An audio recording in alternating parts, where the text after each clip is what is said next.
2, 3, 4. 전국구.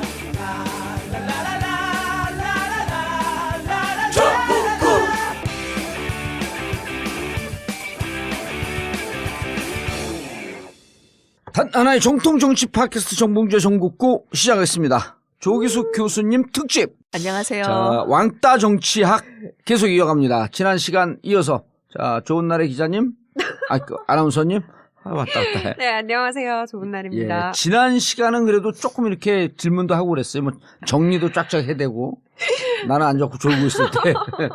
자, 그리고 조기숙 교수님 네. 자리하셨습니다. 안녕하세요. 예. 네, 반갑습니다. 지난번에 6번 한까지 했어요. 6번 한까지 하다가 서든 딱 끊어갖고 벼랑한 브레이크를 잡았고 사람들이 뭐. 우리 7번 좀 했는데. 7번 좀 하다 말았나요? 네. 예. 알겠습니다. 이어서 권위주의 문화에 대해서 얘기를 좀 해야 된다. 그러면서 끝냈죠? 예, 알겠습니다. 전국구 애청자분들과 진도 팽목항을 방문합니다. 아직도 미수습된 가족들과 인양을 지켜보는 가족들이 지금도 팽목항에 있습니다. 그 아픈 역사의 현장을 방문합니다. 2월 26일 일요일 당일치기로 다녀올 예정이고 광화문에서 아침 8시에 출발합니다. 회비는 3만 원입니다. 자세한 내용과 신청은 전국구 홈페이지 imtb.or.kr, imtb.or.kr이나 세월호 가족지킴이 홈페이지에서 해주시면 됩니다. 그리고 전국구 홈페이지인 imtb.or.kr, imtb.or.kr에 들어오시면 한 줄 통신 시사 서비스가 있는데요. 매시간 서너 번씩 시사 속보를 간단하게 전해주는 유료 서비스입니다. 신속한 정보를 요구하는 요즘 같은 때에 매우 의미 있는 서비스니까요. 많이 신청해 주시고요. 전국구 공개방송 안내입니다. 매주 목요일 저녁 8시 청담동 89-10 벙커에서 있습니다. 방송도 즐기시고 커피, 식사, 술까지 함께 할 수 있는 매주 목요일 저녁 8시 전국구 공개방송에 많은 참석 바랍니다. 그리고 청담동 벙커 대관 문의나 전국구 광고 문의는 02-948-1519, 02-948-1519로 해주시기 바라겠습니다. 단 하나의 정통 정치 팟캐스트 정봉주의 전국구. 벌써 3년째를 맞이합니다. 최악의 정치 상황에서도 꾸준히 버틸 수 있었던 것은 바로 여러분들의 고마운 후원 덕분입니다. 여러분들의 후원으로 만들어지는 정봉주의 전국구. 전국구의 진정한 주인은 바로 청취자 여러분입니다. 전국구 후원 안내입니다. 팟빵 전국구 홈페이지 자발적 유료 배너를 클릭하시거나 정기 후원 1877-1828, 1877-1828로 전화 주십시오. 여러분의 후원에 깊은 감사를 드립니다.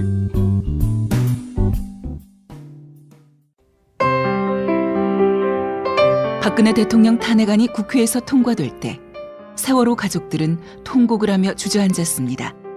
아이를 가슴에 묻고 거리로 나서 싸워봤던 지난 3년의 세월이 통곡과 한으로 스쳐 지나갔습니다.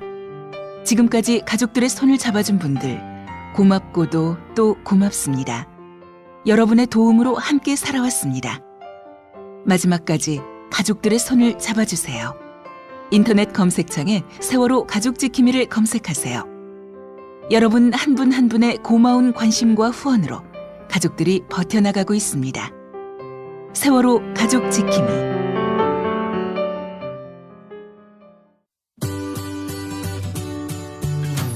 풍성교 2017년 새해 선서. 하나, 풍성교를 통해 머리가 났다는 주장을 절대 신뢰한다. 둘, 눈팅만 하지 말고 풍성교를 즉시 실천한다. 셋, 반드시 풍성해진다. 풍성교 실천하여 젊은 자신감 되찾아오자.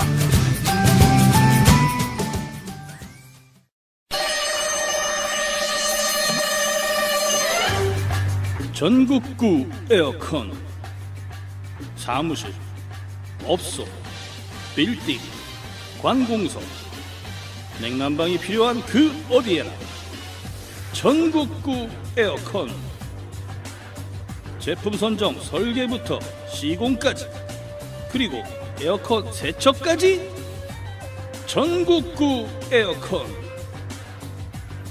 031-403-2331 031-403-2331 검색창에서 전국구 에어컨을 검색해 주세요.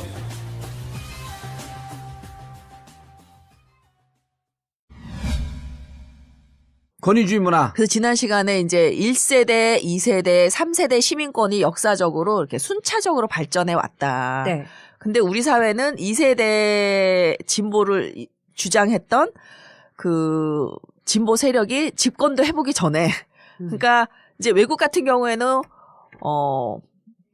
그 과거의 그 보수, 진보 이렇게 집권을 하면서 이 역사가 발전해 왔는데 한 네. 200년 동안 우리는 이제 너무 짧은 시간에 발전하다 보니까 그 구좌파 20세기 좌파들이 집권도 해보기 전에 노무현이 그냥 갑자기 들어온 거예요. 근데 이 신자파 딱 들어쓴 거지. 예, 아하. 들어왔는데 이들을 구좌파들은 어떻게 봤냐면 저 19세기 자유주의자다 이렇게 본 거예요.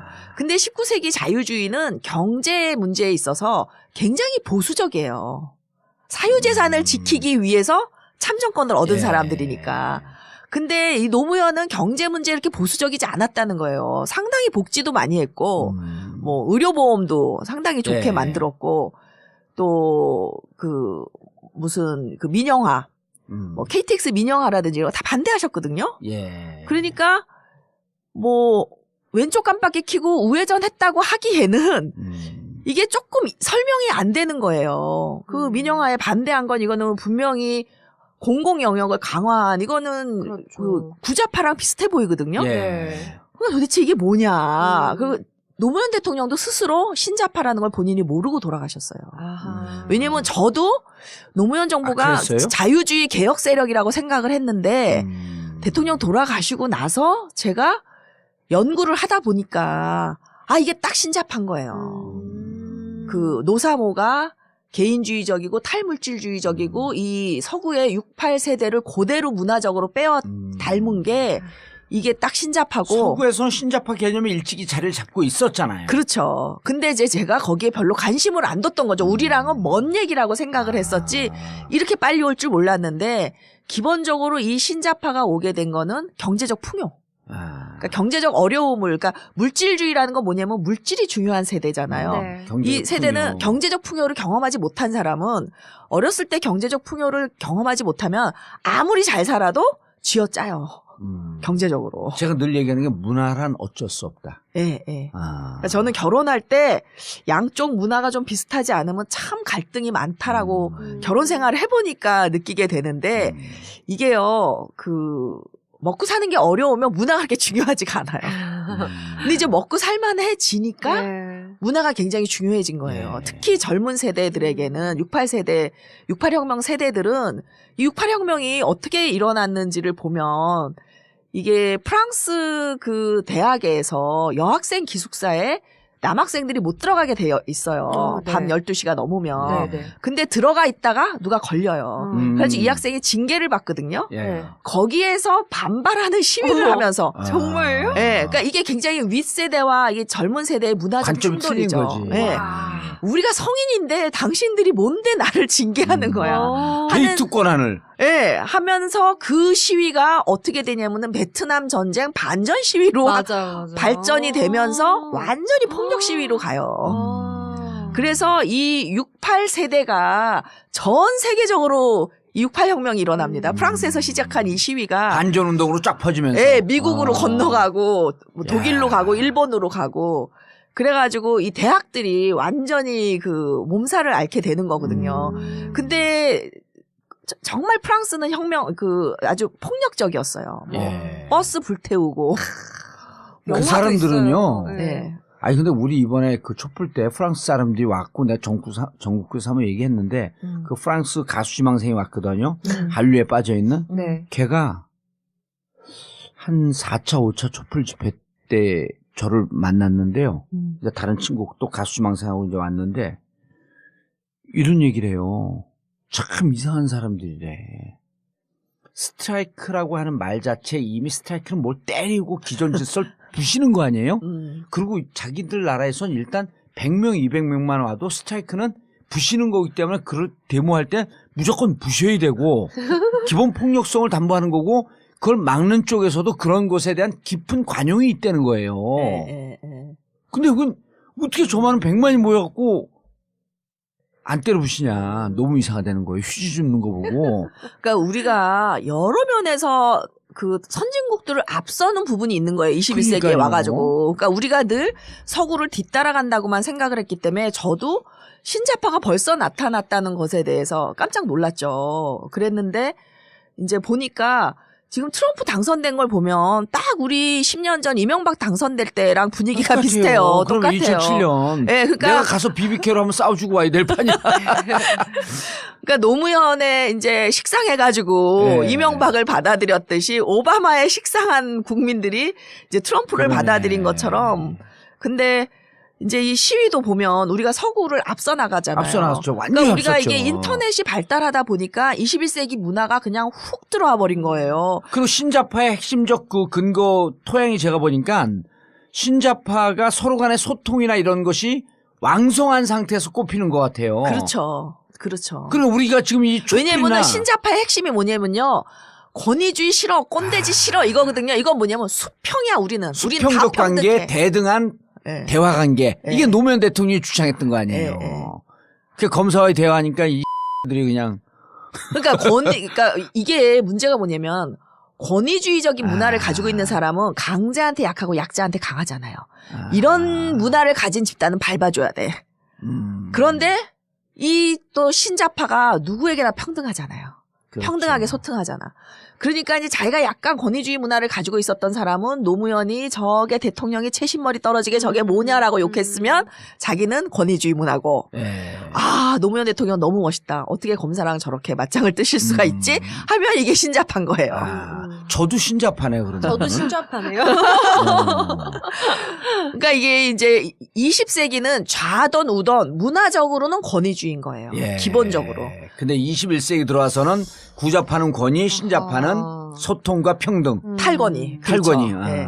근데 제가 사실은 2002년 대선 때에도 딴지일보를 제가 열심히 봤거든요. 네. 예. 근데 제가 조금 불만이었어요. 뭐가 불만이었냐면 딴지일보 기사가 진짜 분석적이고 진짜 리치하고 아주 좋아요. 그런데 이 정말 그 이상한 그 용어들, 쌍욕들 이런 것 때문에 너무 그 가치를 폄훼당하는 거예요. 그때만 해도 우리가 굉장히 권위주의 문화였기 때문에 얘네들이 이런 그 욕설 뭐 이런 문화 때문에 이 주옥 같은 기사들이 빛을 못 보는구나 그랬는데 낙곰수가 똑같이 욕을 하고 그러는데 떴잖아요. 낙곰수는 탈권위주의의 상징이에요. 그러니까 신좌파의. 딴지일보도 그게 상징인데 딴지일보는 그럼에도 불구하고 이제 거기는 이 은근히 그 딴지일보 내부에 권위가 있어요. 그런 기존 언론계의 권위와 질서를 또 갖고 있어. 그러니까 이게 대중적으로 확 꽃을 피우기에는 뭔가 빗장이 좀 있었던 거예요. 그래요? 그때는 오히려 그런 뭐 하여튼 우리가 보통 평소에 안 쓰는 낯뜨거운 용어들이 많이 나오잖아요. 그런 용어들이 오히려 대중의 접근성을 이제 막았지. 막았던 것 같은데 낙곰수가 하면서 아니 딴지일보는 폭발을 못했는데 왜 낙곰수가 폭발을 했지 하고 제가 생각을 해보니까 네. 이게 신자파가 확 퍼진 거예요. 신자파가. 그리고 이런 문화가. 거예요. 낙곰수 기자들은 그냥 평범한 기자들이 기사를 썼는데 낙곰수는 그 딴지일보는 근데 낙곰수는 국회의원 했던 사람이 감히 바닥으로 내려온 거야. 제 역할이 결정적이지 않았을까요? 그것도 있고 그것도 있고 제가 볼 땐 5년간 문화혁신. 문화혁명이 일어났었던 거죠. 5년간 예. 노무현이 대통령 맞아요. 하면서 예. 욕도 먹어가면서 탈권위주의 문화를 확산시킨 게 탈권위주의 문화를 확산시켰고 예. 그리고 2007년도에서 정권이 바뀌고 난 다음에 다시 4년 동안의 반동의 세대를 보면서 더 폭발을 한 거지. 그렇죠. 예. 그러니까 너무나 그 갈증이 나 갈증이 난 있었던 거예요. 데서. 그럴 때 다시 노무현이 뿌려놨던 문화가 바로 이런 신자파고 탈권위주의고 평등과 소통의 문화고 참여의 문화다라고 하는 것을 약간 문화적 형태로 낙곰수가 보여주니까 그렇죠. 폭발을 한 거지. 예, 예. 그래서 제가 노사모부터 낙곰수까지 이런 책을 쓰다가 아직도 다 못 쓰고 있는데. 아니 근데 교수님 저는 개인적으로 네. 정말 이런 얘기 하고 싶지 않은데 네. 그때 낙곰수를 제일 많이 비판했던 문화평론가가 누군지 아세요? 우리 쪽에 진보 진영에 누구예요? 진중권과 네. 허지웅이에요. 왜요? 허지웅은 이제 완전 딴따라로 갔고 네. 진중권 교수가 이거를 뭐라고 그때 비판했나 나 감옥에 있을 때 잘 기억도 안 나는데 그래갖고 낙곰수를 엄청 씹었어요. 정확히 어떤 점에 대해서 그 기억 안 난다니까 이 사람이 자꾸 물어보고 있어. 그래요? 그런데 저는 기억하는데 네. 저한테 진중권 교수가 뭐라고 공격을 했냐면은 네. 근데 진중권 교수는 남을 비하하는 공격을 해요. 저한테. 그리고 심지어 저는 박사잖아요. 자기는 석사지만. 근데 저더러 멍청하다고 공격을 해요. 네. 그런데 그게 굉장히 엘리트즘에 쩔어 있는 거예요, 이 사람이. 예. 그래서 이제 남을 그렇게 비하하거든요. 그러니까 그 근데 권위주의 문화여서 그럴 수 그럴 있어요. 수 있고 그 사람이 약간의 낙곰수 정확하게 뭐라는지 기억이 안 나는데 무슨 우상주의 막 이런 거로 비판했는데 저한테도 비판한 게 제가 이제 낙곰수를 굉장히 그때 막 트윗에 많이 예. 호응하고 광고하고 뭐 김어준을 지지하고 네. 이랬을 때 이제 그 저한테 교수가 낙곰수 같은 거나 좋아하고 예. 이랬어요. 그러니까 교수가 이게 뭐냐면 권위 없이 그러니까 이 사람이 굉장히 그런 권위주의 문화를 가지고 네. 있다는 거죠. 예. 그래서 근데 이제 진중권 교수의 장점은 뭐냐면 이분도 진짜 자기는 양심 결벽인 척 하지만 진보 진영의 많은 정치인들을 비판하고 재단하고 예단하고 함으로써 특히 이제 광노현 교육감 같은 사람 공경에 빠뜨렸던 대표적인 사람이거든요. 네. 근데 절대 사과 안 해요. 예. 이 구자파들의 특징이 사과를 안 한다는 거예요. 근데 진중권의 장점은 계속 자기 발전을 한다. 예. 그래서 요새는요, 또 완전히 신자파처럼 행동해요. 이게 그분의 장점인 것 같아. 그래서 한때는 정말 입진보의 대표 인물이었고, 구자파의 대표적인 인물이었지만, 네. 이제 지금은 또. 근데 난 진짜 교수님 말씀을 끊어서 죄송한데 예. 진중권하고 전 싸우진 않았는데 저는 진중권 교수가 뭐라고 저를 씹었는지도 몰라요. 예. 근데 뭐라는데 내가 뭐 진중권 교수 그러면서 내가 이제 가볍게 농담하듯이 뭐 알아 뭐 이런 식으로 한마디 툭 던졌는데 마치 엄청나게 진중권 교수를 비한 것처럼 하니까 진중권 교수가 또 나를 공격을 했대. 전 몰라요. 일단 글을 잘 열심히 안 읽으니까. 근데 어쨌든 제가 그렇게 저를 공격한 진중권 교수와 채널A 외부자들이라고 하는 방송을 같이 하고 있잖아요. 그렇잖아요. 예. 그거 얼마나 훌륭해 내가. 아닌데 진중권도 요새 보면 태도가 굉장히 많이 바뀌었어요. 그럼 훌륭한 사람이에요. 근데 보니까. 바뀌었기 때문에 근데 그 바뀌는 과정에서 자기가 과거에 잘못했던 거 그러니까 예를 들면 디도스 공격 지금 사실로 드러났잖아요. 예. 근데 그때 김어준을 음모론에 빠져 있다고 얼마나 욕하고. 김어준은 원래 음모론 좋아해요. 그거는 아니, 그러니까 정확한 비판이야. 그런데 저도 김어준이 너무 음모론에 빠지는 건 별로 안 좋아하는데 예. 디도스 공격은 제가 굉장히 그럴듯하다고 봤고 디도스 공격은 또 이제 저는 50대 50으로 봐요. 진중권 비판 50 옳고 김어준 디펜스 50대 50% 옳고. 근데 이제 지금 보면은요. 진중권 교수가 귀여워요. 정말 아니 귀여워요. 그분이 장점이 있어요. 예. 그런데 저는 진짜 허지웅이 용서가 안 돼. 거긴 얘기도 하지 마세요. 재미없어 교수님. 왜 용서가? 우리가 여기에 이거 편집해버려. 올릴 거리도 안 돼 걔는. 저는 네. 허지웅이 정치적인 발언을 못하도록 싹을 잘라야 된다고 생각해요. 이번에 또 나와요? 그 SBS에 나오는 걸로 사회 연재하는데. 예, 나오는 걸로 SBS 나오더라고요. 그런데 왜 저는 허지웅은 이런 정치적 발언의 기회를 주면 안 된다고 생각하냐면 저는 시민 블랙리스트에 올려야 된다. 허지웅을. 예, 왜 그러냐. 허지웅이 대표적으로 일베와 친노가 똑같다라고 주장하는 사람이에요. 근데 일베는 사실 우리나라니까 이상한 대통령이니까 이게 합법 사이트로 남아있고 처벌을 받지 않지 예. 독일 같은 나라였으면요 벌써 혐오 발언으로 처벌받았어요. 아하. 우리나라도 혐오 발언을 처벌하는 혐오 발언 금지법이 지금 입법 예고돼 있어요. 그러니까 뭐냐면은 의미가 있네. 그 그냥 자신이 편집할 일이 아니네 이게. 그렇죠. 자신이 선택할 수 없는 뭐 인종이나 지역이나 뭐 연령이나 선택할 수 성이나 없는 거 아니에요. 그렇죠. 이런 걸로 인해서 비하 발언을 하면 안 되는데 네네. 일베는 기본적으로 그런 거를 비하하거든요. 그리고 거의 천륜을 무시한 발언을 하는 게 일베잖아요. 그러니까 다른 선진국 같았으면 이 사이트가 지금까지 남아있을 수도 없고 이미 폐쇄됐고 그다음에 그 사람들은 발언한 사람들 다 처벌받아야 되고. 법적으로 처벌받죠. 그러니까 예를 들면 뭐 히틀러를 옹호한다든지 또는 뭐 히틀러가 했던 일을 뭐 미화하려고 한다든지 또는 이렇게 물타기를 한다든지 이래도 다 법적으로 처벌받아요. 그런데 일베라는 거는 이거는 범법행위거든요. 우리 지금 아직 혐오 발언 처벌법이 없어서 그런데 그럼에도 불구하고 상당히 많은 명예훼손과 잘못된 정말 오죽하면 일베충이라 그러겠어요. 그런데 노사모와 친노와 일베가 똑같다라고 주장하는 게 허지웅이고요. 그다음에 제가 우리 아버지 친정 아버지가 이런 발언을 하셨다라고 트윗에 썼는데 그 발언을 누가 쌍욕을 했어요. 그래서 제가 그 사람한테 항의를 한 그 트윗을 가지고 친노는 이렇게 갈등적이라고. 그러니까 제가 먼저 공격한 것도 아니고 공격을 당한 것에 대해서 방어를 한 건데 그거를 친노가 공격적이고 갈등적인 그 하나의 예로서 그걸 딱 쓰는 거예요. 그래서 제가 그게 아니다. 이 사람이 먼저 나를 심한 말로 우리 아버지를 공격했기 때문에 나를 공격하는 건 그래도 좀 참아도 내 아버지를 공격하는 건 못 참잖아요. 그래서 항의를 한 거다라고 했으면 자기가 사과를 해야 되잖아요. 그렇죠. 그 사람들의 특징이 일체 사과를 안 한다는 거예요. 그러고선 어쨌든 트윗에서 견딜 수가 없어가지고 트윗계를 떠났는데 저는 이런 사람은 절대 정치적 발언을 하도록 허용하면 안 된다. 왜? 영화는 자기 전문성이 있으니까 뭐 해도 괜찮아. 하지만 전문가가 아니잖아요, 정치적. 전문가가 아닌데 범죄적인 발언을 한 거거든. 친노랑 일베가 똑같다는 건. 그리고 적대적 공생관계라고 했는데 노사모는요. 일베가 없이 탄생한 조직입니다. 신자파 조직이에요. 그리고 매우 바람직한 조직이에요. 이 자발적 결사체.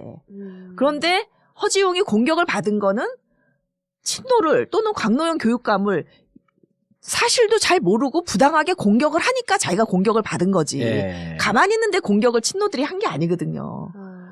그런데 자기가 잘못한 건 생각지 않고 둘이 공격하는 게 똑같으니까 적대적 공생관계다 그랬는데 새누리당과 공생관계는 지금 우리나라의 그 새누리당과 소위 말해서 구자파 이런 게 적대적 공생관계죠. 20세기 좌우 또는 새누리당과 북한 서로 없으면 안 되는 관계잖아요. 이게 적대적 공생관계인데 노사모는 일베가 없이 탄생했고 일베가 사라져도 건재할 거예요. 그렇죠. 이 노사모와 일베의 관계는 숙주와 기생충의 관계다. 적대적 공생관계랑은 완전히 다른 관계다. 그런 점에서 저는 알겠습니다. 정치적 발언을 금지해야 될 사람으로서 블랙리스트에 꼭 올리고 싶은 게 지민 허지웅입니다. 블랙리스트. 근데 저는 교수님은 올리시고요. 저는요. 그런 애송이들은 상대하고 싶지도 않아요. 그런데 어쨌든 그 사람에게 정치적 발언의 기회가 가고 또 그 사람에게 환호하는 사람들이 있으니까 굉장히 위험하죠. 이런 사람이 그런 발언을 계속하는 거. 저는 그렇게 뿌리와 그러니까 이런 거예요. 처음에는 자기가 마치 그 진보 진영의 한 농객처럼 시작을 했거든요. 근데 지금 어떻게 갑니까? 쭉 결국 가면서 진보 진영의 농객이라고 하는 것은 자기의 정체성이거든요. 삶의 진정한 모습인데 지금은 어떤 한 농객이라고 보기보다는 그냥 평론가란 타이틀을 쓰고 연예인이 된 거예요. 그냥 엔터테이너가 된 거예요. 그러니까 그 사람의 삶은 대중들에게 그 정도 영향력이 있는 거지 본질적 영향력을 주지 않고 한쪽으로 틀어지기 때문에 우리 사회는 요새 연예인들의 영향력이 더 크잖아요. 그죠. 사실 저는 그 사람은 그렇게 되지 않으리라고 봐요. 아니 물론 그렇지만 그래도 하여튼 정치적 스피커가 가는 거는 위험한 일이다. 왜냐하면은 이명박과 노무현이 똑같다 이러는 사람이거든요. 대표적으로. 거기에다가 그 사람을 정치적 패널로 해갖고 대선 토론을 하는 그 방송국이 정신이 나간대죠. 그러니까 그 얘기가 매우 부적절하다는 그 얘기를 방송국이 정신이 나간대지. 하고 싶은 거예요. 그럼요. 알겠습니다. 자, 다음 주제로 넘어가시죠.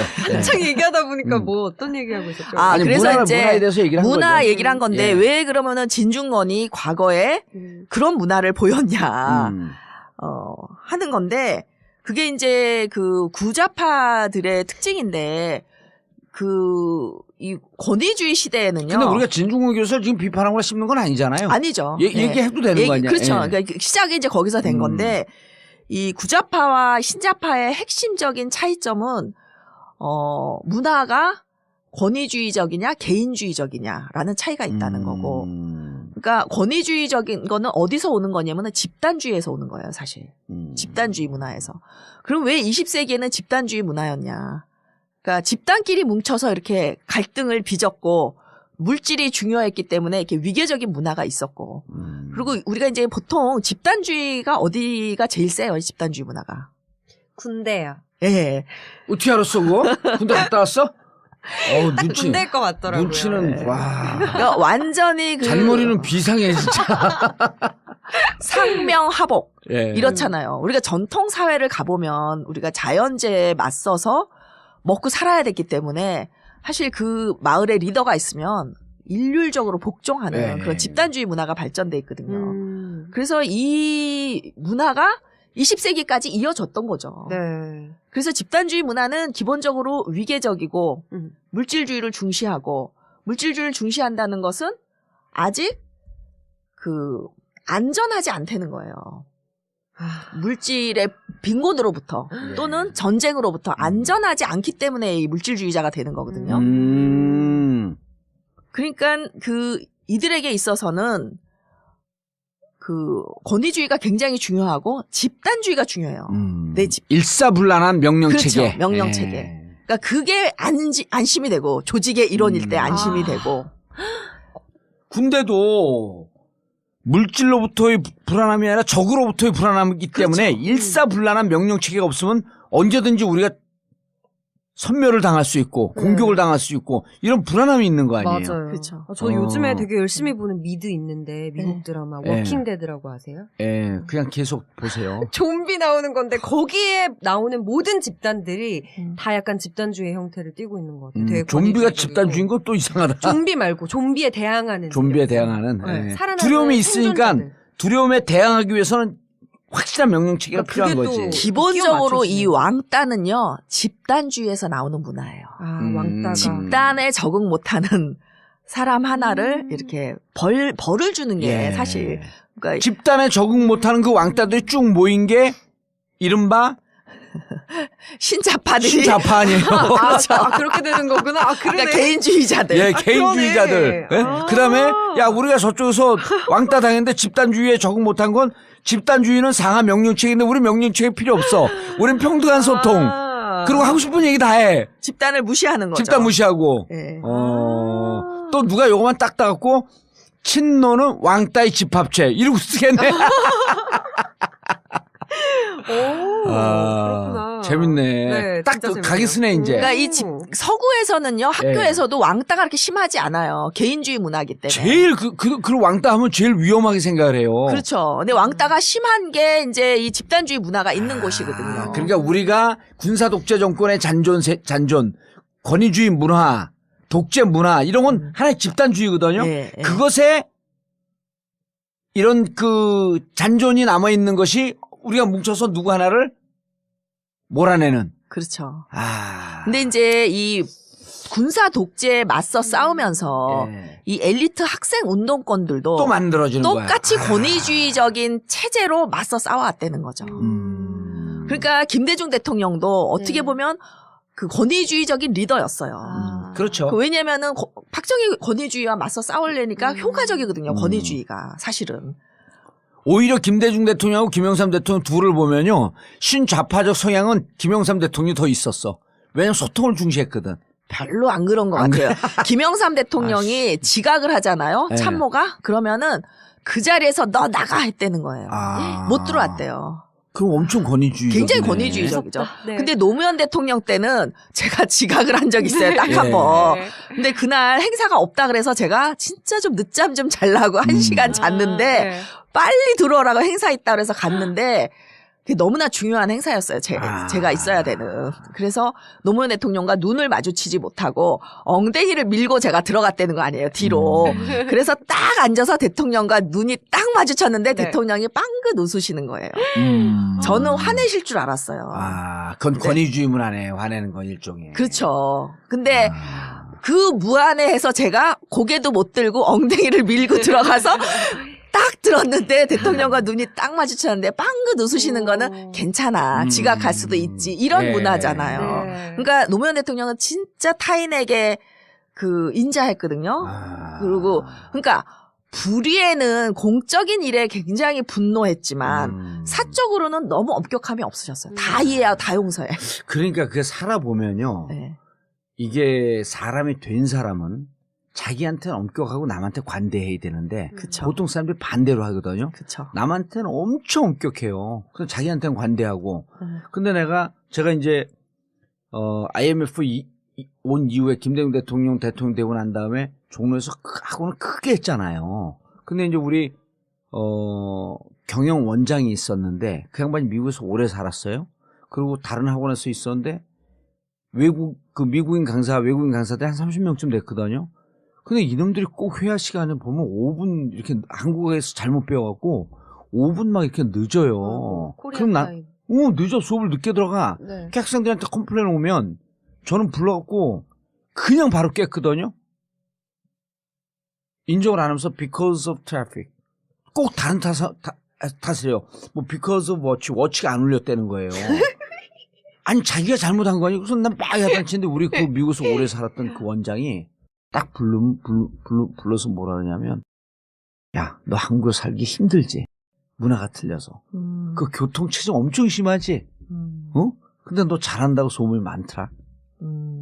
그리고 앞으로 20-30분 칭찬하다가 마지막에 그래도 교실에는 on time 제때 들어갈 수 있도록 노력을 하라. 그럼 걔들이 얼굴 빨개지는 거예요. 미안해갖고. 그걸 보고 내가 정말 많이 느꼈어요. 근데 그걸 털어낸데 막 10년 이상이 지나가도 안 지나가고 지금 우리 직원들한테도 막 어떻게 다 이해하려고 그러다가도 한순간에 이거 이렇게 못하면서 빡 터지는 거야 이게. 옛날 권위주의 그 모습 그대로. 이걸 털어내니까 그러니까 구자파적 본질이 그대로 있는 거예요. 안 털어지는 거야 잘. 막 이해하려고 그래도 그래도 평상시에 뭐 다 잘하고 있으니까. 근데 하나 잘못하면 이거를 막 그냥 깨지 않으면서 직성이 안 풀리고. 그래도 노력하고 계시잖아요. 엄청 노력하죠 진짜. 네. 그럼 노력하고 딱 이해하고 딱 트위끄면 그냥 울그락불그락하니까 술만 먹는 거야. 근데 그게 구자파 신자파의 문화적 차이네. 그렇죠. 근데 이제 구자파는 사실 20세기에 예. 어떤 진보적 가치, 그 다음에 그 경제적 평등, 여기에 사실 자기가 올인한 거잖아요. 예. 어떤 그렇죠. 이익을 추구하지 않고 네. 진보 언론을 택해서, 그러니까 진보 운동권을 하고 그렇죠. 사회의 정의를 위해 싸우고 또 진보 언론을 택하고 이랬으니까 이 사람들에게 있어서 구자파 가치는, 경제적 평등이라는 이 가치는 옳고 그름의 문제예요. 너무나 옳은 거예요. 그리고 그 옳음을 위해서 자기의 일생을 희생했기 때문에 네. 이게 자기의 정체성이 돼버린 거예요. 아. 근데 자기가 틀렸다는 거를 인정하는 건 자기 정체성을 부정하는 거기 때문에 인정하기가 쉽지가 않아요. 그러니까 신자파들은 너 뭐 잘못했어 그러면은, 개인주의자들은요 내 정체성이 아니야. 그거는 내 말 읽고 내 행동일 뿐이야. 나가 아니야. 그렇기 때문에 뭐 잘못했어 그러면 그래요 죄송합니다 이게 쉽게 돼요. 개인주의자는. 네. 아니 구와 신이 막 섞여 있는 것 같아. 아니 정체성 몰라. 섞여 있을 수 있어. 왜냐면은 연배가 네. 섞여 있을 연배예요. 그리고 근데 우리 또래 애들 만나면 엄청 권위적이에요. 운동권도 그 민주동문회 가잖아요. 네, 그럼 이미 그들과 나는 문화적 차이가 20년이 벌어져 있어. 그치. 과거 그 상태로 머물러 있는데 저는 계속 젊은 친구들하고 소통하면서 문화를 바꿔왔잖아요. 그렇죠. 네. 네. 그러니까 지금 그래서 민주동문회를 전 못 나가요. 너무 이질적인 문화야. 지금도 딱 가면 야, 너 몇 학번이었지? 그러면서 그때의 운동권이 무척 위계질서가 있었던 데 아니에요, 옛날에. 그렇죠. 지금도 그 문화에서 안 빠져나가니까 저는 무척 답답하고 너무 과거에 안주하고 있는 것 같고. 그래서 이게 왜지 그냥 개인적인 성향으로만 분석을 했었는데 지금 교수님 말씀 들으니까 이게 구좌파, 신좌파의 이행기에 있었잖아요. 또 우리는. 그렇죠. 아하. 그리고 우린 또 권위주의도 경험했고. 권위도 경험했고 40이 넘어가면서 신좌파가 오는 그 문화적 소용돌이 속에 또 있었던 거고. 그렇죠. 2002년도 노무현 대통령 올 때 우리가 40을 간 넘을 때 아니에요, 이제. 그렇죠. 그리고 그걸 못 받아들이면 자꾸 과거에 도태돼 있는 요게요. 거야. 집단 간 그 성향도 있고 예. 개인 차도 또 있어요. 자기의 퍼스널리티. 그 퍼스널리티도 보면 이제 이렇게 그 MBTI라 그래서 이제 그 성격 타입 보면 예. 약간 그 권위주의적이고 위계적인 걸 좋아하는 타입이 선호가 있고요. 또 이렇게 굉장히 수평적인 걸 좋아하는 타입이 있어요. 그러니까 노무현 대통령은 굉장히 수평적인 걸 좋아하는 그게 타입이에요. 성장 과정에서 경제적 풍요도 이런 거하고도 연관이 있나요? 아까 지난 시간에 그런 얘기를 좀 했었는데 물질적 그러니까 그렇죠. 어렸을 때 물질적으로 좀 풍요롭게 자란 사람은 예. 그때 10대 때 네. 10대 때 그런 어떤 물질적 풍요를 맛보면은 훨씬 그 결핍이 적으니까 탈물질주의자가 될 가능성이 크다는 거예요. 그러니까 개인주의적 그렇죠. 개인주의적이고 다급함이 없으니까 평등지향적이고. 평등지향적이고 그다음에 가치를 더 중시하는. 그러니까 가치라는 건 여기서 말하는 21세기적 가치라는 건 뭐냐면 정의라든지 공정이라든지 생태라든지 뭐 환경이라든지 여성이라든지 탈핵이라든지 뭐 이런 쟁점들을 이제 맞아. 중요하게 생각하는 사람들이 신잡하고 수업인 것 같죠? 수업인 것 같죠? 강의 아니, 같은 왜냐면- 죄송해요. 이거 강의로 들리면 아니 어떡하지? 그 강의로 들리지 않고 아니 네. 근데 저는 최강욱이가 그러는 거예요. 나는 이렇게 물어봤어. 최강욱이더러 야, 난 너가 참 이상하다. 서울대 법대에 나오고 네. 충분히 저쪽 보수 진영 가서 행복하게 잘 살 수 있을 텐데 왜 이렇게 그 진보적 가치를 갖고 계속 그 훨씬 경쟁력이 있는 자기 삶을 포기하고 그런 가치 중심적 삶을 사는 너가 참 이상하다. 그러니까 저한테 그래요. 최강욱은 어렵게 살았거든. 저희 집은 무척 잘 살았어요. 그러니까 최강욱이 뭐라 그러냐면 저는 선배님이 더 이상해요. 그렇게 풍요로운 집에서 자기만 생각하면 삶은 됐을 텐데 네. 왜 이렇게 억지로 힘든 길을 갔는지 자기 또 이상하다는 거야. 그러니까 보니까 지금 교수님 말씀 들으니까 이런 어렸을 때 경제적 풍요가 물질로부터 좀 해방되고 그렇죠. 자유로워지니까 가치 중심적으로 가고. 왜 68세대가 그때는 아니냐면 2차 대전 이후에 풍요를 맛보는데 그러네. 부모들은 전쟁을 경험했기 때문에 그때 부모들은 6.25 세대 같았던 거고. 그렇죠. 예. 풍요를 맛봐도 이 악몽으로부터 벗어날 수가 없어. 그래서 여전히 물질주의자가 되는 거고요. 이제 이들의 자녀들은 풍요를 맛봤기 때문에 좌파로 가는 거고. 물질은 별로 중요하지가 아. 않아. 그러니까 자기가 잘 살았든 어렸을 때 못 살았든 그러니까 최강욱 변호사 같은 경우가 어려웠는데 이렇게 가치를 중시했다. 이게 훨씬 훌륭한 거죠. 그렇죠. 그러니까 그 정희 언니 같은 경우에는 자연스러워요. 자연스러운 거야. 물질로부터 자유로웠기 때문에 예, 별로 이런 예. 거에 대해서 결핍, 강박관념이 없고 예, 예. 그리고 자연스럽게 신자파로 갈 수 있었는데 예, 예. 최강욱 같은 경우는 엄청 권위적일 수 있는데 보니까 아이들한테도 무척 자유로워요. 그러니까 그런 평등해. 거는 예. 타고난 성향이 있어요. 또. 아니 그 부인의 역할이 커요. 부인의 역할까지. 아이들한테 잘못하면 예. 그냥 한 귓방망이 맞는데. 아니 근데 그게 네. 또 그 부인이 그렇다고 되는 게 아니라 또 타고난 성향이 있는데 근데 개인적으로 보면 무척 권위주의일 것 같은데 가치는 무척 리버럴하고 묘하더라고 그 친구도. 근데 보면은 이제 개인 차도 있고 네. 이제 집단 차도 있고 근데 그래서 문화가 중요한 거네. 물론 이 구자파 중에서도 네. 문화에 따라서 많이 다르겠죠. 그렇겠죠. 다른데 이제 네. 개인의 성향이 발현되기가 어려운 거죠. 왜냐하면 조직의 문화가 있고. 그러니까 저는 그 이 구자파의 문화를 정말 제가 뼈저리게 느낀 게 언제냐면 땅이라는 영화를 본 적이 있어요. 네. 제가 제목이 정확히 기억이 안 나는데. 부동산 투기꾼 영화인가요? 아니요. 저는 제가 이게 농사 짓는 거에 관심이 많아서 예. 그 영화를 혼자 보러 갔어요. 네. 땅. 독립 영화관. 예. 근데 새 여자의 땅 이야기야. 오. 새 여자의 땅이야. 그래서 나는 그 시골에 가서 이렇게 농사 짓는 여자들 얘기인 줄 알고 네네. 봤는데 이게 민노당 출신 새 2대 출신 대학생들이 이제 농민 운동을 하면서 아 국산 영화예요? 예, 우리나라 오. 영화예요. 네. 그 이대 출신 새 여자예요. 오. 이 가서 민노당 활동을 하면서 농촌에서 이제 교사가 되기도 하고 이게 할머니들하고 전농 운동도 하는 예. 그리고 이제 민노당으로 실제 이제 출마도 하는 어허. 그 얘기인데 저는 그걸 보고 너무너무 많이 울었어요. 왜 울었냐면 거기서 한 여자분이 당선될 가능성이 없죠. 민노당으로서 예. 경상도에 나와서 경상도에서 또 이 경상도 농민운동을 어디예요? 해요. 내가 살았던 그 지역 같은데. 근데 나가 출마를 하는데 당선될 가능성도 없어. 근데 남편이 당뇨 진단을 받아요. 아하. 근데 남편이 또 실망하니까 어차피 선거는 나가고 나면 또 떨어지면 실망하잖아요. 예. 나가지 말라고 그러는데 내가 나가기 싫다 그래서 어떻게 안 나갈 수가 있냐고. 당이 나가라는데. 제가 그 소리를 듣고요. 이 21세기에 정말 소름이 끼쳤어요.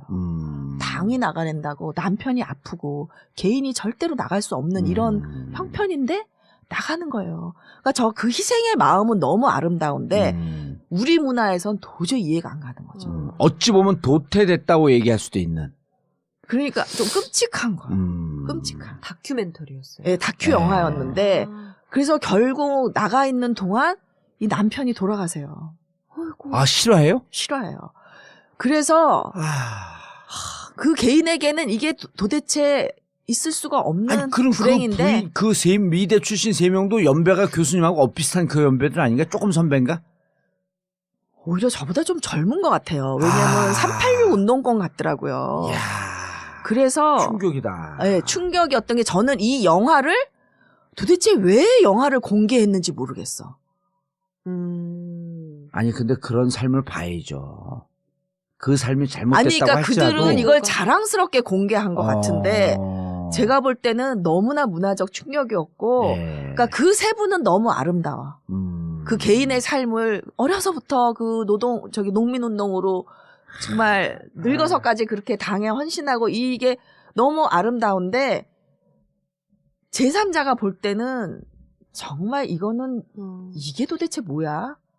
말이 안 되는 거예요. 그러니까 저는 딱 중간에 있잖아요. 네. 이들의 마음도 이해하고 신세대의 마음도 이해하는 딱 중간에 있으니까 우는 거 외에는 할 일이 없더라고. 예. 정말 너무너무 영화 끝까지 보고도 너무너무 마음이 안 좋았는데 그게 정말 이 구좌파와 신좌파와의 엄청난 문화 갈등이고 그래서 통합진보당이 만들어질 때 제가 이 과제는 신좌파와 구좌파 사이의 문화적 갈등을 어떻게 극복하느냐 내가 보기엔 못한다. 예. 제가 이미 해산을 예측했다는 거 아닙니까? 아하. 알겠습니다. 뭉칠 때. 예, 교수님. 그게 아니라 예. 해체. 그러니까 해체. 통합진보당이 국민참여당하고 해체 분화될 것이다. 그러니까 통합진보당이 예. 국민참여당계하고 민노당계하고 이렇게 또 이 진보신당 쪽하고 셋이 다 합친 게 예. 통합진보당이었잖아. 근데 그게 결국 그게 분화될 것이다. 분화됐잖아요. 알겠습니다. 그 광고는 또 듣고 넘어가겠습니다. 영부인 김치. 좋은 재료와 최고의 맛으로 이미 많은 분들의 찬사를 받았습니다. 김치명인 박영자 선생님의 손맛. 전북 진안 고원에서 생산된 100% 국내산 최고급 재료로만 담궈진 영부인 김치. 한 번 드신 분이 다시 찾는 비율이 90%를 넘는 식단의 절대 강자 영부인 김치. 인터넷 검색창에서 영부인 김치를 검색하거나 02-948-1519 02-948-1519로 주문하세요. IMTV 마켓, imtv.or.kr, imtv.or.kr에서도 구매하실 수 있습니다. 영부인 김치.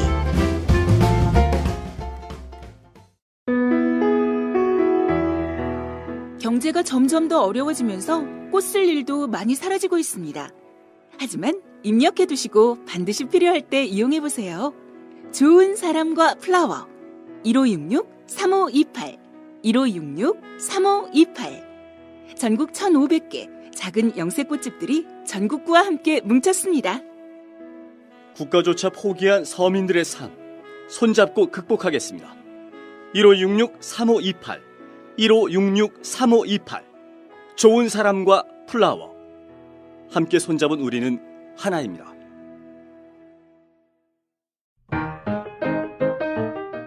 이번엔 꼭 정권 교체를 이뤄야 하는데 어떡하지? 간단하잖아. 전국구도 열심히 듣고 책으로 나온 끝까지 물어주마를 열심히 읽으면 되지. 맞아. 열심히 관심을 가지니까 바뀌긴 하는 것 같더라고.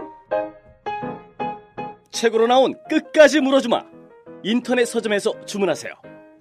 정권 교체하려면 건강도 좋아야 합니다. 봉도사의 제1탄 골방 몸짱에 이은 몸짱 프로젝트 제2탄. 나만 따라해도 여러분의 행복한 일상을 책임집니다. 꼭 읽어야 할 필독서. 끝까지 물어주마. 나만 따라해!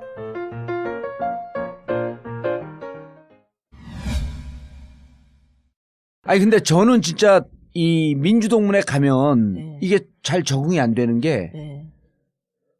그분 저보다 후배들도 있거든요. 네. 근데 그분들이 저를 보면 문화적으로 이해가 안 되잖아요. 그 저를 보면은 연예인 왔다 그래.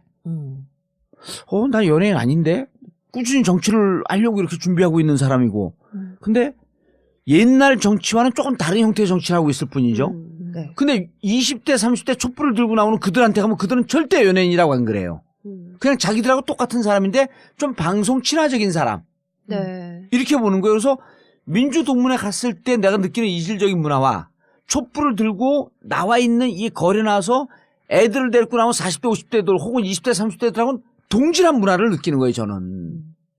근데 이제 이 그 신자파들 중에서 예. 특히 이제 친노라고 또는 친문이라고 하는 사람들이 이렇게 뭐 부당하게 누가 뭐 비판하거나 막 이러면은 또 막 가서 이제 뭐 공격도 하기도 하고 예. 뭐 18원을 보내기도 하고 뭐 이러잖아요. 예. 그러니까 이들이 집단적으로 움직인다고 생각을 하는데 이 신자파들은 절대로 집단적으로 안 만나요. 그냥 각자 자기가 개인적으로 생각이 되면 그러네. 그냥 각자 하는 거예요. 아니, 그거에 총합으로 모인 게 촛불 아니에요. 그렇죠. 그러니까 이게 근데 이제 그 보수들이 예. 보수도 이제 이 권위주의 문화에서는 구자파랑 비슷한 거예요. 그러니까 보수들이 누가 촛불을 돈을 줬냐. 배우가 누구냐. 누가 배우냐. 그리고 얼마 받고 나가냐. 이게 도저히 그분들의 머리로는 그러니까 이해가 안 가는 거예요. 집단주의고 예. 권위주의고 집단주의고 그런데. 그러니까 이게 신자파의 특징은 뭐냐면 자발성이거든요. 누가 시켜서 하는 게 아니라 자기가 나와서 하는. 그래서 뭐 조선일보가 뭐 조기숙이 뭐 지령을 내리면 뭐 친문들이 이렇게 몰려가서 뭐 한다 그러는데 친문들이요. 문재인이 뭐라고 해도 싫으면 알티도 안 해요. 그러니까 일체 권위주의를 인정을 안 해요. 그러니까 제가 공감 가는 얘기를 했을 때나 공감하죠. 네. 제가 마음에 안 드는 얘기하면 또 막 저도 공격해요. 그러니까 일체 권위주의를 인정하지 않는 게 이게 신자파의 특징이다. 근데 이게 보수적이거나 구자파인 경우에는 굉장히 이해가 안 가는 문화죠. 그러네. 그러니까 돈을 주고 촛불을 사서 누군가 배후 조정을 해서 하나의 집단의 힘이 뭉쳐서 촛불에 나왔다. 이렇게 믿는 거지. 그렇죠. 집단주의가 결국 왕따가 집단주의의 문화인데 집단주의의 유산인데 왜 진보 언론들이 그 노무현을 싫어했냐. 저는 이 문화적 갈등도 크다고 봐요. 문화적 갈등. 예, 그러니까 이들이 대통령을 보면 권위라고는 하나도 없고 그러니까 최소한의 권위는 있어야 되는데 근데 사실 신자파 또는 그 노사 뭐 이 사람들은 노무현을 정말 존경하고 사랑했거든요. 그러니까 권위를 잃지를 않았어요. 그러면 권위적이지 않았을 뿐이지. 근데 그들에게는 권위란 좀 권위적이어야 돼. 좀 황교안처럼 이렇게 각을 세워야 돼. 예. 각 잡힌 모범생처럼 굴어야 돼. 네. 그러니까 이 엘리트 운동권 구자파의 시각으로 보면 이념적으로나 문화적으로나 도저히 용서가 안 돼. 그래서 이제 노무현을 막 때렸어. 아하. 그러니까 보수 언론도 때리고 진보 언론도 때리니까 중간에 관심이 없는 국민들이요. 선거 때가 아니면 관심 있게 안 봐요. 그냥 언론에 나온 게 지지도로 그대로 반영돼. 그러니까 노무현의 지지도가 낮아요. 그러니까 참여정부가 실패했다 그런 거예요. 진보 언론들은. 그래서 실패했다고 계속 했는데 네. 노무현 대통령이 돌아가시고 나니까 막 그냥 확 지지도가 올라오고 이러니까 이 사람들이 이제 추모하는 척을 좀 했어요. 근데 한 1년 또 지나고 나니까 추모와 평가는 별개다. 이러면서 우리가 추모는 편승했지만 평가는 너네는 여전히 실패야. 이렇게 되는 거예요. 그러니까 구좌파 입장에서는 그 노무현의 업적이 다 보잘것없는 거예요. 경제적 분배를 제대로 하지 못했기 때문에. 너무 다르네요. 정치적으로 그렇죠. 하고자 네. 하는 게. 그렇기 때문에 그들은 노무현을 절대로 인정할 수가 없는 거예요. 근데 그때 그러면 참여정부가 왜 실패했냐? 그랬더니 최장집 교수가 구좌파의 대표적인 그 지식인이시죠? 뭐라 그랬냐면은 선거에 패했고 그다음에 지지도가 낮았으니까 참여정부 실패했다. 그럼 지금 노무현 지지도가 1위예요. 그건 뭐야 그럼? 아직도 실패했다는 거예요. 그러니까 이 구좌파들이 옳고 그름이 자기의 정체성이 됐기 때문에 자기네가 그때 틀렸다는 걸 인정할 수가 없는 거죠. 받아들일 수가 없는 거야. 그러면 자기 정체성이 무너지게 돼. 무너지는 거지. 사실 지금 21세기 신좌파적 정체성이라고 하는 것은 옳고 그름 별로 중요하지 않아요. 잘못했으면 잘못했다. 그쵸. 맞아요. 그 다양성이고, 맞아, 뭐 그때는 내가 이렇게 생각했는데 이런 정보가 없었다. 네. 새로운 정보가 들어와서 보니 뭐 내가 잘못 생각했다라고 할 수도 있는 거고. 저는 어디 강연 이런 데 가면 네. 뭐를 인용하냐면 제러미 리프킨 교수가 똑같은 얘기를 해요. 20세기 리더십은 절대 군주적 리더십이고 21세기 리더십은 결함투성이의 리더십이다. 20세기는 절대 군주, 전지전능한 리더십. 네. 이게 박근혜 리더십이거든요. 근데 21세기 리더십은 공감의 리더십이면서 나 이렇게 잘못하고 나 이렇게 부족한 사람이니 여러분들께서 나를 도와주세요. 그렇죠. 그러면서 집단의 지성으로 이 힘을 난제를 극복하려고 하는. 그러니까 21세기 리더십은 자기 잘못함을 늘 공개하면서 반성하고 잘못하고 인정한다는 거예요. 그런데 어떤 일이 벌어지냐면 노무현 대통령이 돌아가시기 전에 이제 우리 진보의 미래라는 책 쓰고 있었잖아요.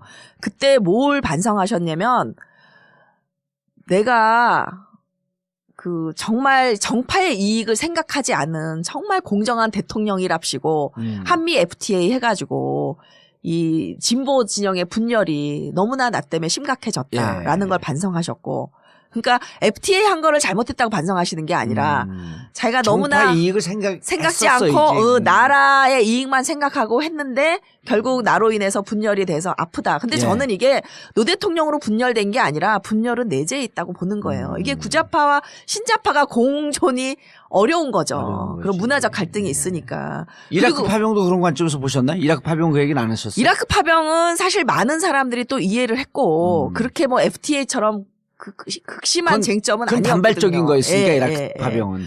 그다음에 이제 그 비정규직 보호법을 이제 임기 말에 통과했는데 사실은 이 임기 초에 통과됐으면 이 법이 저는 비정규직이 정규직 전환이 굉장히 많이 됐을 거라고 봐요. 정부가 힘 있을 때 통과됐으면. 근데 이거 2년 동안 의회에서 막고 못 통과하게 만든 게 민노당이거든요. 민노당은 여지껏 반성한 적이 없어. 근데 노 대통령은 그때 하고 그 파견직법 이런 거 그냥 간 거를 놔뒀던 게 이제 IMF 때 그 IMF의 권고를 받아서 김대중 대통령이 했던 여러 가지 그 비정규직을 만드는 법들이 참여정부에 통과된 게 아니라 김대중 정부에 통과된 거를 그대로 방치하거나 뭐 그대로 그 개정을 했거나 뭐 이런 잘못이 있는 거죠. 거기에 대해서 뼈저린 반성을 하셨는데 그랬더니 뭐라 그러냐면은 노무현 대통령도 그 비정규직 문제에 대해서 반성을 했으니 문재인 당신이 책임지고 그 출마를 하지 마라 이러는 거예요. 근데 그러니까 뭐냐면 이 반성이라는 거는 진보 진영 내 분열이 이렇게 있으니 서로 반성을 해야 되는 거잖아요. 그래야 그럼요. 우리가 연대가 되고 앞으로 나아갈 수 있는 건데 너 반성했으니까 너 아무것도 하지 마 이거예요. 나는 다 잘했어 이거거든요. 그러니까 이게 또 권위주의 문화의 특징이에요. 그러네요, 진짜. 그러니까 수평적인 문화에서는 내가 상대가 반성하면 그래 나도 잘한 건 없지 나도 잘못했어 이래야 서로 화해가 되잖아요. 네. 예. 근데 상대가 반성했더니 그래 너 잘못했어 너 은퇴 우리가 할게 이거 아니에요. 이런 거 아니에요? 무릎 딱 꿇고 죽을 죄를 졌습니다. 그러니까 죽어. 그렇죠. 그런 거랑 똑같은 네. 거죠. 계속 끊임없이 문재인의 무릎을 꿇리려는 거예요. 자기네들이 잘못됐다는 거는 조금 더 인정하지 않고 그러니까 왜 그러냐. 자기 정체성이기 때문에 그래요. 구좌파의 신념이. 시대가 지났다는 거를 모르는 거죠. 근데 이제 구좌파와 신좌파가 문화적으로 이렇게 갈등이 있는데 그러면 전혀 공통 분모가 없냐? 그렇지 않아요. 어떤 공통 분모가 있냐면 경제적으로는요. 그 구좌파는 좌파예요. 네. 근데 신좌파는 경제적으로는 별로 관심이 없어요. 아예. 그냥 그러니까 다 달라요. 신좌파들의 경제 문제에 대해서는 뭐 실용주의자도 있고 네. 약간 우파인 사람도 있고 그리고 이슈별로 또 입장이 다 틀리잖아요. 이슈별로 다 달라요. 그리고 음. 약간 그 좌파랑 비슷한 사람도 있고 그런데 네. 현실의 문제가 지금 우리가 분배와 양극화 문제가 굉장히 심각하잖아요. 네. 이럴 때는 신좌파들이 구좌파랑 공감할 부분이 있다는 거예요. 근데 그게 구좌파처럼 완전히 좌로 가는 건 아니고 상당히 중도에서 약간 왼쪽으로 에서 합의를 할 수 있는 부분이 있다는 거예요. 네. 근데 그런 쪽에서 신좌파와 구좌파가 손을 잡을 부분이 얼마든지 있다. 네. 그리고 뭐 하여튼 그 공공기관 민영화도 반대하고 네. 또 문재인 대표가 지금 공공 그 부문의 일자리를 또 만들어내는 많은 공약을 하잖아요. 네. 그러니까 뭐 어느 정도 좀 평등 사회로 가고 그 지향점은 일치하지만 지금 서 있는 문화적 방법론이 다른 방법론이 거죠. 틀리다. 그러니까 이 구좌파들은 뭐냐면 국가주의예요. 국가가 딱 힘을 가지고 왜 노무현이 그렇게 못했냐, 그러니까 위로부터 아래로 맞아. 쫙 분배를 하지. 대통령이면 대통령으로서 아하. 기본적인 권위가 있어야지. 권력을 줬는데 왜 안 네. 써 이거예요. 그 권력을 심지어 가지고 정 안 되면 계엄령이라도 내려갖고 밀어붙였어야지. 계엄령이라니. 그러니까 네. 딱 국가주의 발상이에요. 난 또 국가가 이 분배와 평등을 할 수 있었는데 안 했다. 그러니까 직무유기를 했다 이렇게 생각하는 거고 노무현 대통령 끊임없이 뭐라 그랬냐면 그 국가의 발전은 국민이 생각하는 만큼 간다. 이게 딱 신자파 논리예요. 야, 나는 국가주의도 또 있나 봐. 난 정체성이 혼란해서 미친놈 같아. 그러니까 우리가 낀 세대라서 그래요. 네. 낀 세대라서. 아니, 끊임없이 변신하고 노력하고 그래도 이게 국가주의적 성향도 있고, 권위주의적 성향은 이제 다 털어낸 것 같은데, 순간순간 개인의 흔적으로 남아있어. 그리고 끊임없이 신자파적 문화와 그런 경향성을 갖고 있어. 가지고 계시고. 이게 혼재돼 있으니까 결국은 세대를 아우르는 지도자가 될 것 같아. 아, 또 요렇게 또. 깜놀. 핵깜놀. 깜짝 놀랐네. 야. 아니, 근데 우리가 진짜 낀 세대라서, 네. 그 와중에서 잘하면 진짜 큰 걸 다 먹을 수 있고, 잘못하면 어느 쪽에도 못 모여있는 스스로 찾아가는 왕따의 길로 가고. 예. 그래서 사실은 노무현 대통령을 지지하는 분들이 네. 직장 내에서도 커밍아웃을 못 해요. 그럼요. 왜냐면은 표로해야지. 그렇지 저기 친노 왕따 문화가 있다니까요. 있지. 곳곳에 사회 예. 곳곳에 그래요. 예, 그런 게 있기 때문에 네. 그리고 이제 심지어 제가 이렇게 트위터하고 팟캐스트 나오고 이러는 거를 무지무지하게 욕하는 교수들이 있어요.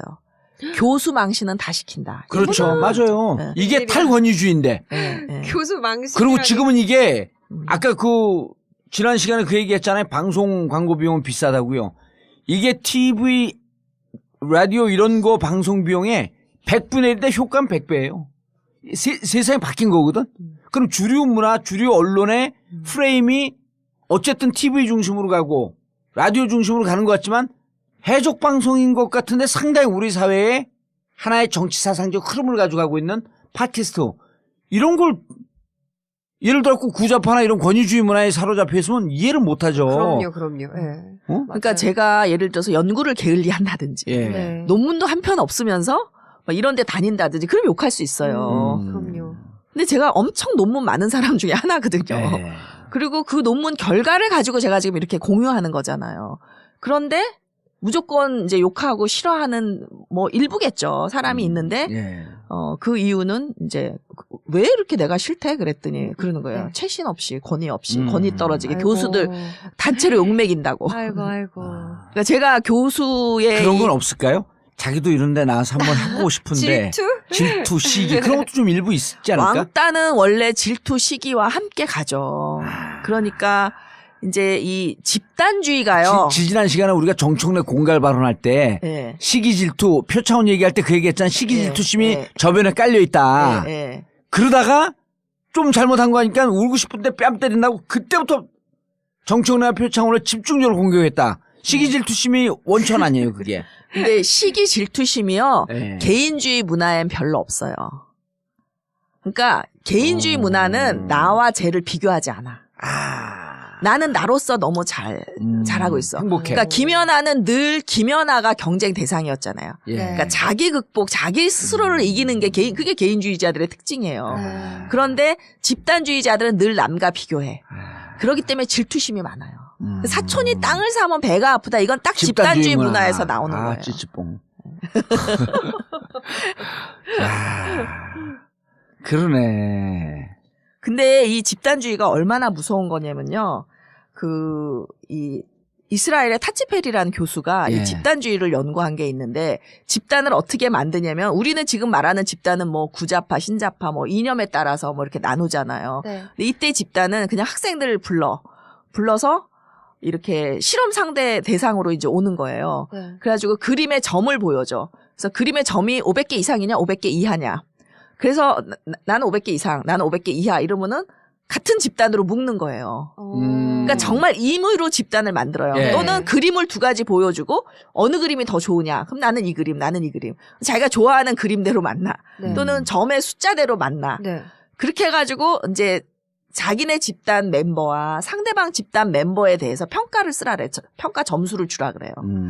그러면은 네. 본능적으로 인간은 집단주의 문화가 이 DNA에 있는 거예요. 네. 자기 집단에 대해서 우호적이고. 자기 집단, 내 집단 호감, 네. 그 외 집단 비호감. 어쩔 수 없는 게 있긴 한 것 같아요. 네. 본능적 네, 부분이 있네. 진짜. 예. 그래서 이렇게 이제 집단주의 문화가 다 조금씩 있는데 네. 우리도 좀 그렇잖아요. 나랑 가까운 사람이면 아무래도 좀 그럼요. 팔이 네. 안으로 굽는 이런 게 있는데 그래서 이제 이 집단주의 문화에서 사실은 그 홀로코스트라는 그 히틀러의 유대인 학살도 네. 나온 거고 그렇죠. 지금 그 트럼프의 이 백인 우월주의 예. 이런 것도 나온 거고 야, 백인 월주를 그렇게 설명하니까 그 히틀러만큼 나쁜 거네. 그렇죠. 아. 네. 그러니까 한건 그 옛날에는 정말 다 죽였는데 지금은 네. 죽이지 못할 뿐이지 맞아. 폭력을 행사하거나 불이익을 주거나 예. 그러니까 그렇게 불이익을 지금도 주면 언론과 이 SNS로 죽이잖아요. 그렇죠. 살벌하게 죽이고 있는 거죠, 지금도. 생명은 살아있지만 그 생명을 사회적으로 매장하려는 그런 시도를 계속하고 있는 건데, 아니, 이민자들 그 공항에 가다 놓은 거는 죽인 거나 그 짧은 시간 안에 죽인 거죠, 그게. 말도 안 되는 거죠. 네. 그래서 예. 이 집단주의가 이 왕따를 만들어내고 그 왕따는 이중잣대를 가지고 있다. 예. 내 집단에는 호의적으로, 외 집단에는 비판적으로. 예. 그러니까 만일에 이제 진보 언론이 이런 문화적 차이, 신념의 차이, 이런 이유 때문에 그런 것은 아닌지 한번 되돌아보는 기회를 가지면 좋겠다. 예. 그런데 내가 아무리 생각해봐도 나는 아닌 것 같다. 나는 정말 권력에 대해서 비판할 만해서 했다. 라고 생각하면 뭐 그러면 할 수 없는 거고요. 그럼 어떻게 보면은 이제 교수님께서는 진보 언론이 약간 구좌파적인 그런 특성을 띠고 있기 때문에 왕따를 시킨 거다라고 보시는 그러니까 거예요? 노무현에 대해서 실패했다고 주장을 했고 네. 지금은 그렇지 않은 게 증명이 됐음에도 불구하고 여전히 실패했다고. 여전히 자기 하지 잘못을 않고. 인정할 수가 없으니까 왜냐하면 자기 정체성을 훼손할 예. 수가 없으니까 네. 이제 계속 실패했다고 하고 싶으니까 이제 자꾸 문재인한테 그 논조가 문재인한테까지 확산되면서 그렇죠. 실패한 후계자 문재인. 네. 당신은 출마하면 안 돼. 그 좋은 글씨를 계속 더 씌우고 싶어 하는 거고. 계속 이제 그 문재인이 그러니까 거기에 문재인이 그러니까 저는 그러면 이 왕따를 당하는 사람의 책임은 없느냐 저는 있다고 봐요. 그러니까 문재인은 끊임없이 그 프레임에서 시키는 대로 해요. 그러니까 예를 들면 친노를 다 해체하고 친노 없어요 이제 문재인 예. 근처에 그리고 그다음에 이제 친문도 해체. 어허. 선거 지금 그 선대위 만드는데 예. 친문이 지금 거의 없대는 거 아닙니까? 근데 이게 결코 선거 전략으로서 좋은 전략이 아니거든요. 그런데 지금 계속 그렇게 가고 있어요. 시키는 대로. 오히려 그 왕따를 지키면서 니네가 왕따 시키는 대로 만든 난 마이웨이 내 길을 가겠다 이렇게 됐어야 되는 건가? 근데 이게 좀 까리해요. 저도 네. 말할 수가 좀 없는데 네. 마이웨이를 가겠다라고 할 성품이 안 돼. 노무현은 그게 돼. 아니 만약에 정상적인 돌파 방법은 마이웨이인가요? 저는 배우는 중이야 지금. 이게 어느 정도 내가 세력이 있으면 네. 마이웨이가 낫죠. 아. 지금 어느 그렇게 정도 세력이 전폭적으로 있으면. 30몇 프로의 지지를 받는데도 아직도 맞아요. 마이웨이를 못해요? 근데 이제 개인적인 어떤 근데 성향이 있으니까. 여전히 분열의 가능성이 있으니까. 아. 지금 이제 반노들이 조직적으로 움직이기 때문에 이들이 또 때로 분열을 일으키는데 명분을 주지 않기 위해서 조심하는 것도 있고요. 네. 저는 선거 때는 지금 전략도 나쁘지 않다고 봐요. 선거를 앞두고는. 선거 때는 왜냐면은 지금 올 대선이 파퓰리즘 분위기가 여전히 있다 그랬잖아요. 그러니까 파퓰리즘 분위기는 뭐냐면 기득권에 대한 권위주의적인 사람에 대한 반발이 파퓰리즘이잖아요. 네. 그런데 정말 문재인이 마이웨이를 외치면서 친문 패권을 정말 썼다면은 오히려 지금처럼 이렇게 지지도가 안 모였을 수도 있고 오히려 힐러리처럼 기득권이 될 수도 있죠. 예. 그러니까 의도한 건 아니지만 문재인이 의도한 게 아니고 워낙 성품 때문에 이렇게 왔지만 저는 파퓰리즘 국면에서 매우 좋은 선거 전략이었다라고 보는 거예요. 그러니까 늘 희생자야. 희생자가 먹혀. 희생자 프레임이 왕따 프레임이 먹혀.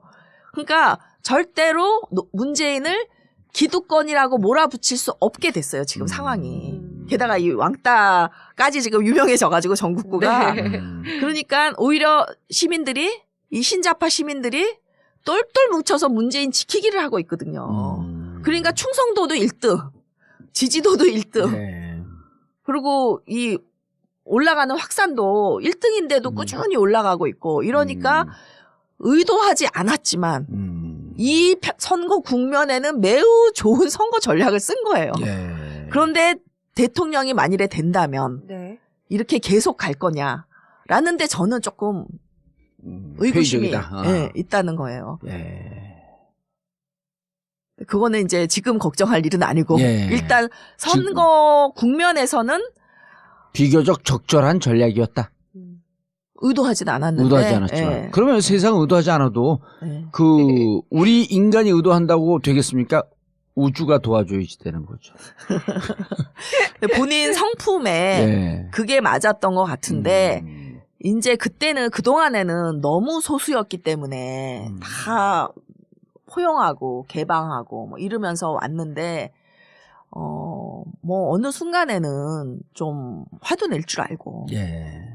갈등을 적극적으로 막 끌려가지 말고 예. 좀 적극적으로 해결할 수도 있고 이래야 되지 않나. 아니 지금 또 적극적으로 발언 안 하니까 또 그러잖아요. 벌써 대통령 된 줄 알고 부자 몸조심한다.